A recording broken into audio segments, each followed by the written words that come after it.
এত চিন্তা কিসের? আল্লাহ তো নিজেই বলেছেন, ধৈর্য ধারণ করো, তোমার ভবিষ্যৎ তোমার অতীতের চেয়ে সুন্দর হবে।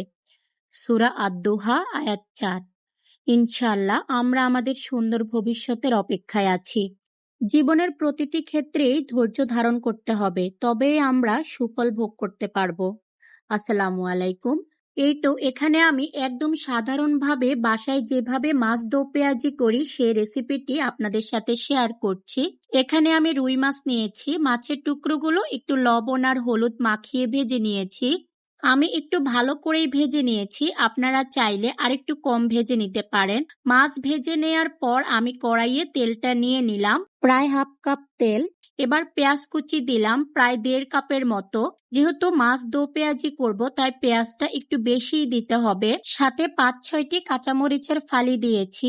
এবার পেঁয়াজটাকে ভালো করে ভেজে নিতে হবে। এটা বেরেস্তার মতো হবে না, যেমনটা দেখতে পাচ্ছেন। একটু সফট হয়ে এলে এতে মশলা অ্যাড করে দিব। আপনারা চাইলে এখানে পেঁয়াজ বাটা ইউজ করতে পারেন।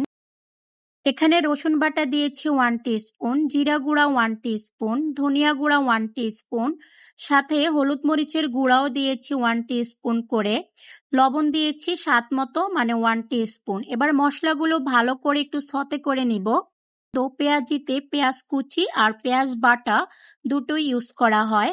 মশলাটা সতে করে নিয়ে এবার এখানে আমি 2টো মিডিয়াম সাইজের টমেটো পাতলা করে কেটে অ্যাড করে দিলাম।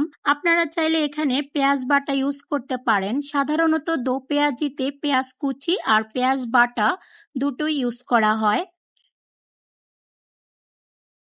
এবার আমি এখানে 1 কাপ পরিমাণ পানি অ্যাড করে দিলাম। ভালো করে নেড়ে মিশিয়ে দিয়ে মশলাটাকে 2 থেকে 3 মিনিট কষিয়ে নেব।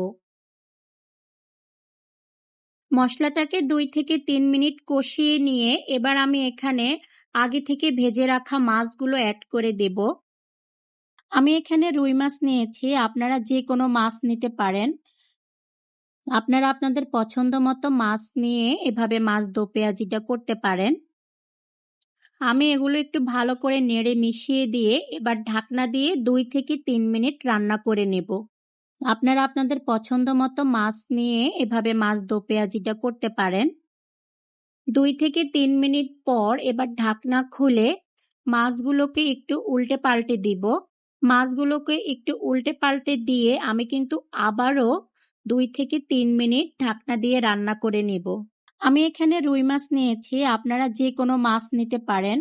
আপনারা আপনাদের পছন্দ মতো মাছ নিয়ে এভাবে মাছ দো পেঁয়াজিটা করতে পারেন। মাছটাকে কষিয়ে নেওয়া হয়ে গিয়েছে। এবার আমি এখানে ঝোলের জন্য 2 কাপ পরিমাণ পানি দিয়ে দিলাম। আপনারা চাইলে আরেকটু কম বা বেশিও পানি নিতে পারেন। আপনারা যতটুকু ঝোল রাখতে চান ঠিক সে অনুযায়ী পানিটা অ্যাড করে দিবেন। আমি এবার মশলার সাথে মাছগুলোকে আবার একটু ভালো করে নেড়ে মিশিয়ে দিয়ে ঢাকনা দিয়ে 4 থেকে 5 মিনিট রান্না করে নেব। আপনারা আপনাদের পছন্দ মতো ঝোল রাখতে পারেন, বাড়িয়ে বা কমিয়ে, যে যেভাবে পছন্দ করেন। আমি শুধু আমার প্রসেসটুকুই আপনাদের সাথে শেয়ার করেছি। এবার ঢাকনা দিয়ে বাকি রান্নাটা করে নিব। এই তো আমার রান্নাটা হয়ে গেছে। এতক্ষণ সাথে থাকার জন্য আপনাদের অসংখ্য ধন্যবাদ। সবাই আমার ফ্যামিলির জন্য দোয়া করবেন। আমিও আপনাদের সুস্বাস্থ্য এবং দীর্ঘায়ু কামনা করে এখানেই শেষ করছি। সবাই ভালো থাকবেন। আল্লাহ হাফেজ।